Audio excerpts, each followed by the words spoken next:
And so one of the common threads in all of our work is storytelling.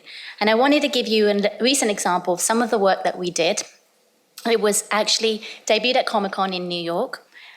And we built this for Amazon Echo, taking a piece of technology and putting a human side and storytelling to it. We created the world's first escape room where you need to use your voice and the power of AI to get out.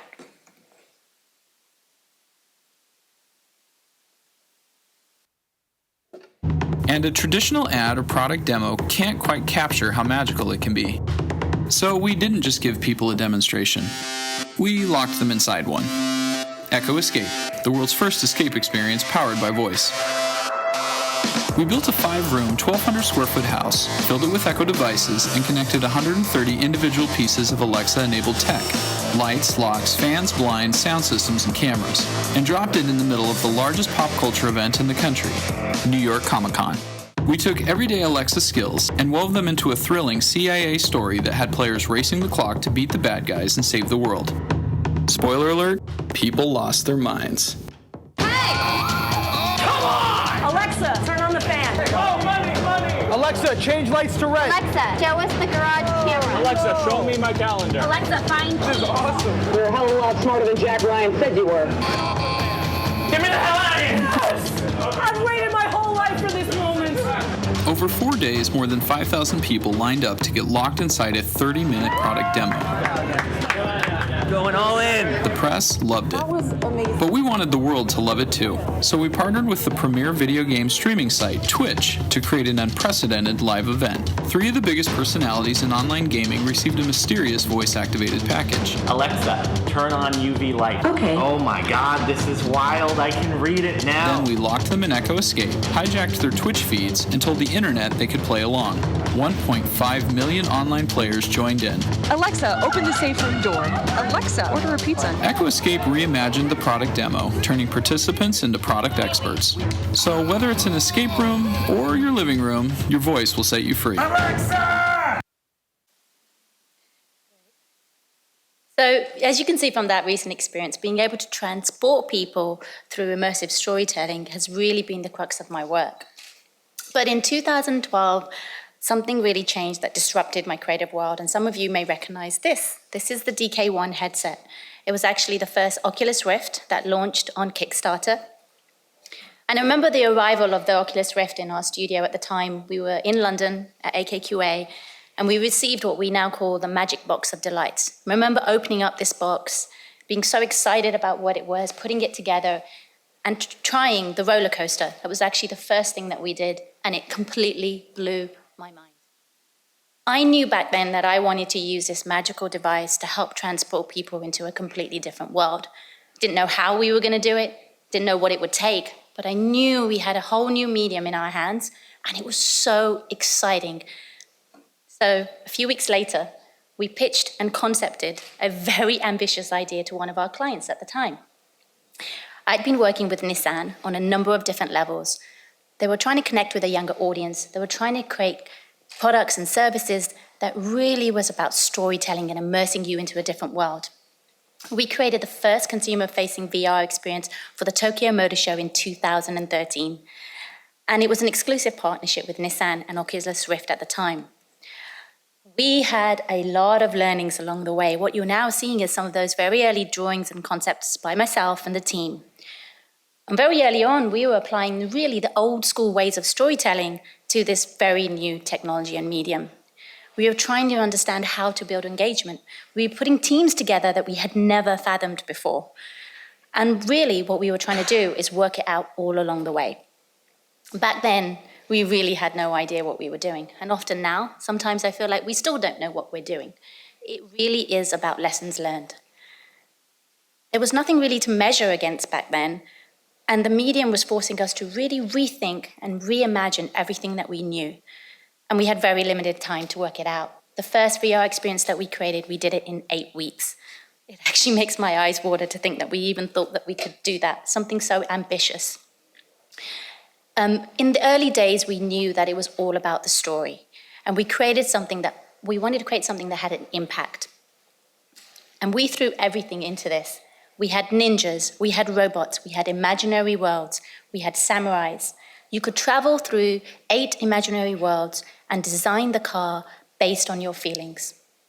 We threw everything that we could into it, but the most powerful thing that we found in the very early days was it was all about interaction and exploration. And that was a powerful way to get people to really connect with your story, connect with your message, and connect with the experience. The one thing that we didn't imagine was people's reactions. People's reactions at Tokyo Motor Show completely blew me away. Even today, when I watch this video back or I watch the video of the experience, it gives me goosebumps. And it's the only reason why I still love dabbling in the dark arts of VR, because the reactions that you get from people when they've been immersed in a story or they've been immersed in an experience that has had an impact on them is phenomenal. In all my years of creating film, digital experiences, I've never seen this type of reaction where someone is moved to tears or scared so much because a zombie apocalypse is coming. It was pure magic. People waited hours and hours in the queue just to try. And I knew back then that we had barely scratched the surface of what was possible. Fast forward a number of years, I was creative director of the VR studio at Framestore. And it was there that we really began to understand what storytelling and narrative really meant in a VR experience.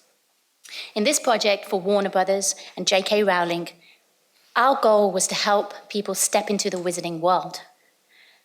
During our time making this, the narrative and the storytelling was never more important. It was inspired by J.K. Rowling's narrative and story. How could we be true to her wizarding world? How could we make people feel like they were not observing the story, but they were actually participants within it? We built this experience, it was scripted from scratch, where you are a wizard in J.K. Rowling's world. You're able to cast spells, you have a wand in your hand. We were lucky enough to work with Google Daydream, and this was the debut experience on their device.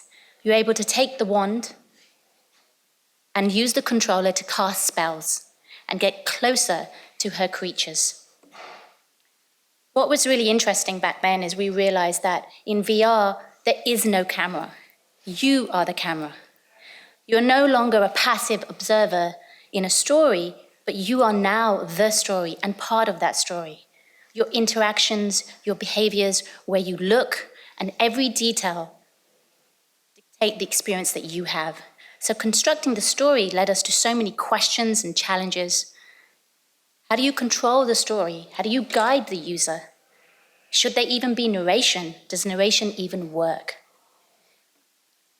And again, throughout this project, we were figuring it all out. We prototyped early and often.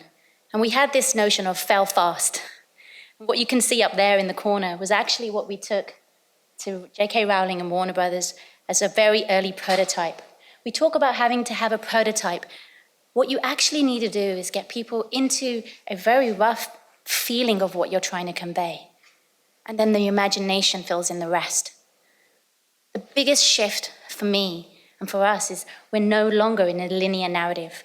We're working in a spherical narrative space. You have 360 degrees of telling a story. And that is an infinite amount of space we have to play with.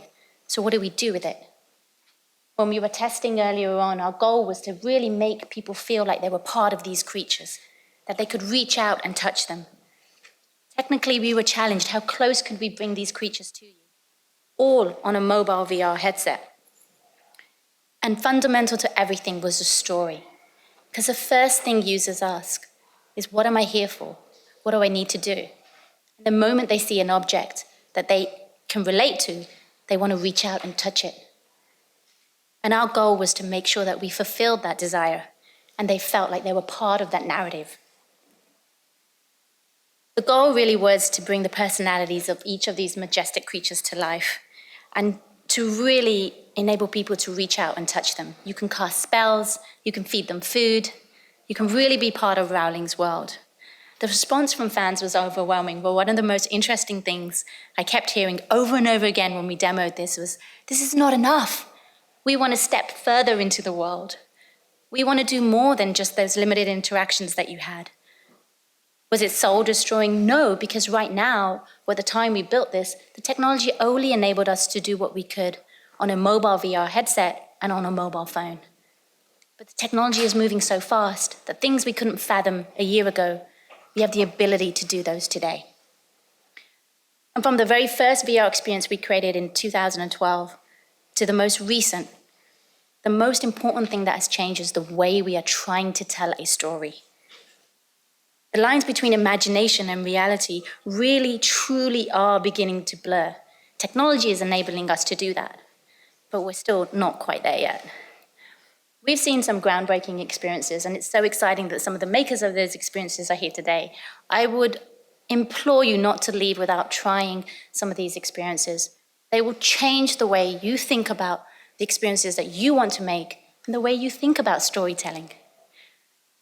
Not only will they broaden your mind about what's happening now and what makers are doing now, but they will help you imagine what is possible in the future.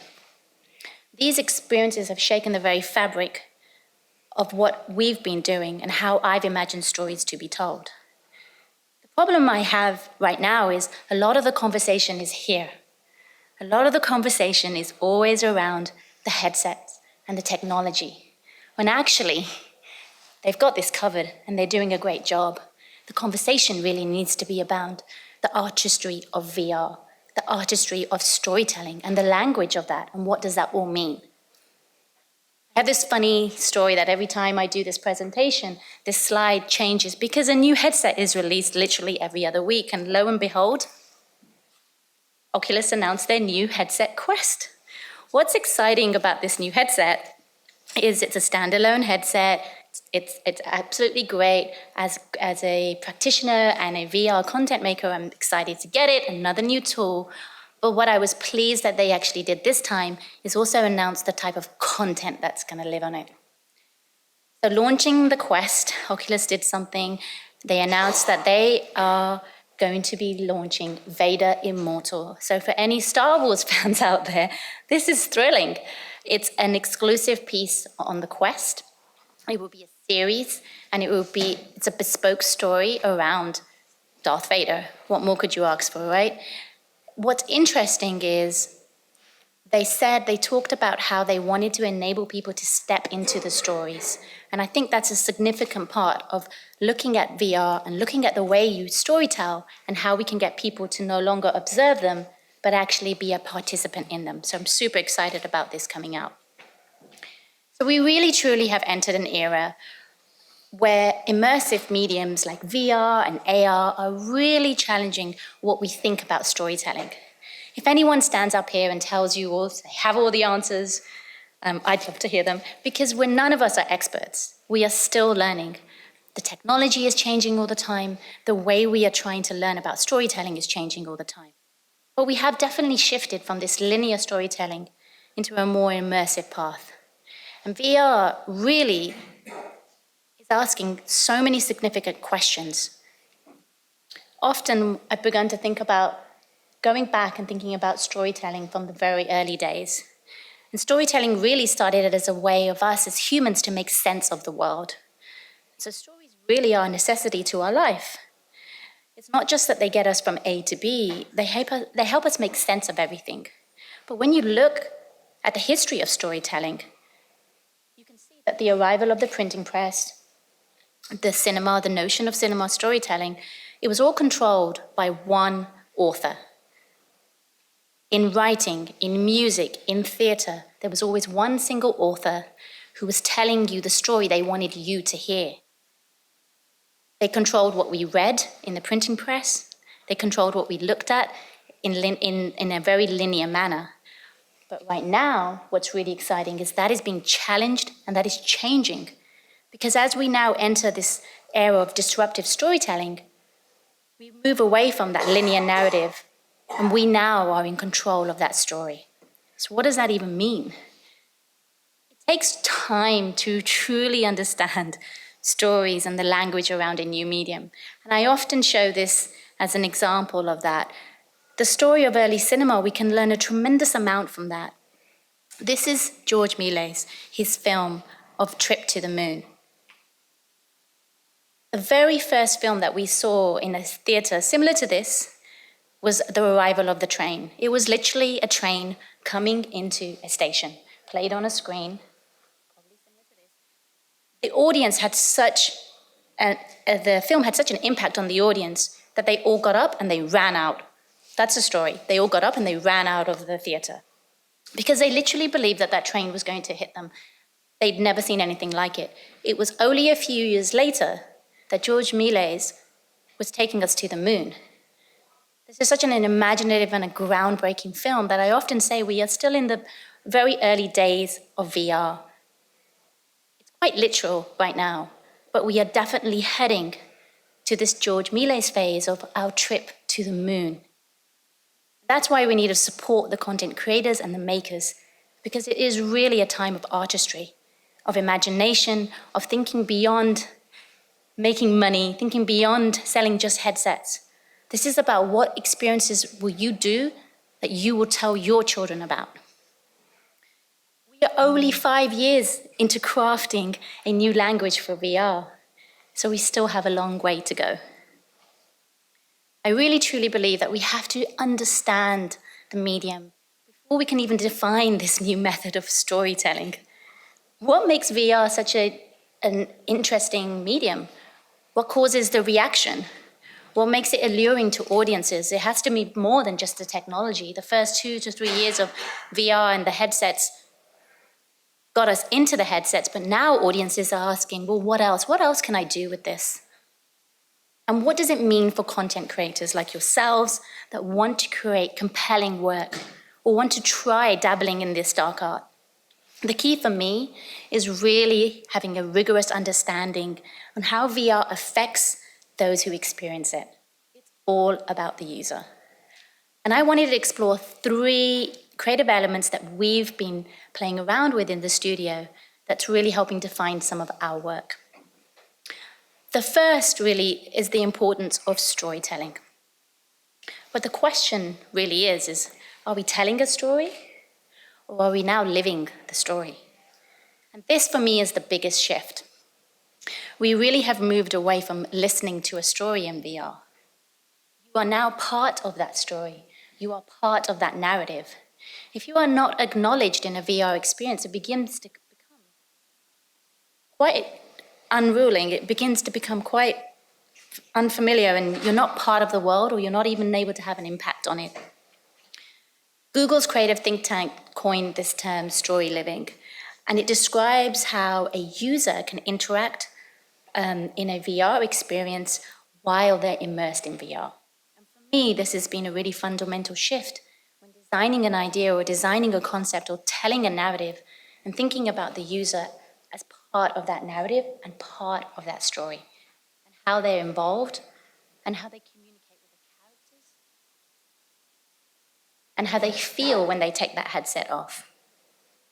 I'm a huge Star Wars fan, as you may have guessed, and I grew up watching Star Wars on TV. I grew up watching it with my dad. I remember getting a very early preview of The Void and trying the Void VR experience, which is a tetherless VR experience. It's location-based. 4 of you go into the experience at the same time, and you have this shared narrative experience. And this is a spoiler alert, there's Darth Vader in there, there's lightsabers in there, and it completely blew me away. When I was a child, I never thought that one day I would actually be able to be in the world of Star Wars. So it totally blew my mind.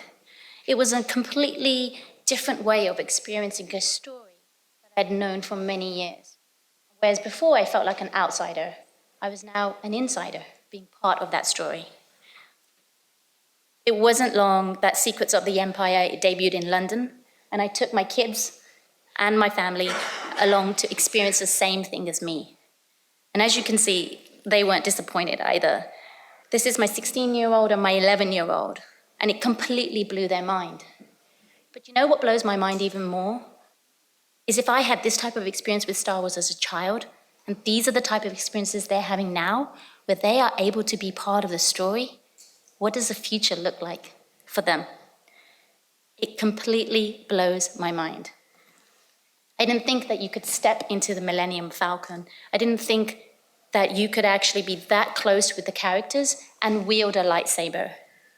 And now generations will be able to not only hear the story, they'll now be able to live the story. And so when Oculus announced the Quest, but they also announced a partnership with Vader Immortal, I'm super excited about what that connection is going to be. The second way VR affects its audience, and something that we've been really looking at, is embodiment and participation. And VR really enables this new form of embodiment. You can be absolutely anything within VR. This is Marshmallow Laser Feast, and it's a VR experience where you can actually feel what it likes to be an animal. This is called Eyes of the Animal, and you can feel what it feels like to be an animal through the forest. People who use high-end VR headsets really say that often when they take the headset off, it felt so real and visceral that it's often difficult for them to distinguish between something that is real and something that is virtual. So being able to create something that you can connect with and participate in is very, very powerful. Another example of this, a great example, is Wolves in the Wall. You heard it too. You do, don't you? Hello.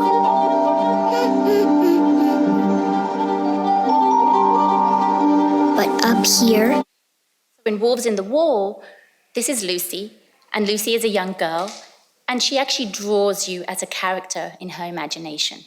You then help Lucy find clues within her room to find the wolves in the wall. What's interesting is this connection of being in her world and her story really builds this emotional connection between the user and then the narrative story that's being told. Even now, you often want to step back into Lucy's world and find out what she's doing, find out what's going on. So you can really use VR to create a powerful emotional connection. And finally, this leads me to one of the most phenomenal pieces in VR that I have tried today.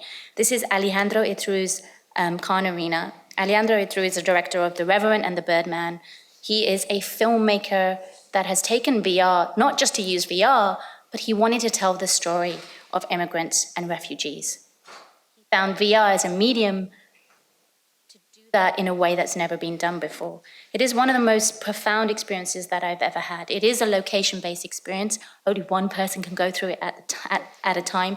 That is my only critique of it, that I wish more people could try it. Why is it so powerful? Because the story and the narrative is there, but you are a participant, you are involved into the story. The experience consists of many rooms, but what's most powerful is when you take the headset off, you really feel a connection to the refugees, their pain, their fear, and what's going on. His intention really was to explore the human condition, and he wanted to use technology as a way to do that. And really what he talks about is getting under the skin of what it feels like to be an immigrant. This is not quite our Citizen Kane, but we're certainly on our way there. So really, VR is creating these powerful emotional connections between audiences and subjects. And it's really having such an impact on our lives across many different categories. So we really need to be mindful that people are no longer listening to your story in VR. They're living the story. They're living it through embodiment, new forms of embodiment. They're living it through a shared experience and powerful emotional connections. Today, I've shared just a few of some of the most compelling VR experiences that I've encountered.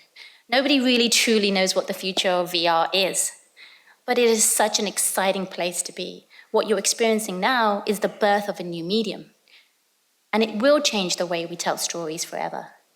The best I feel that we can do right now is try to understand what works and learn from others. Some of the speakers that are going to follow me are going to teach you about some of the experiences that they've had on making projects and some of the lessons learned.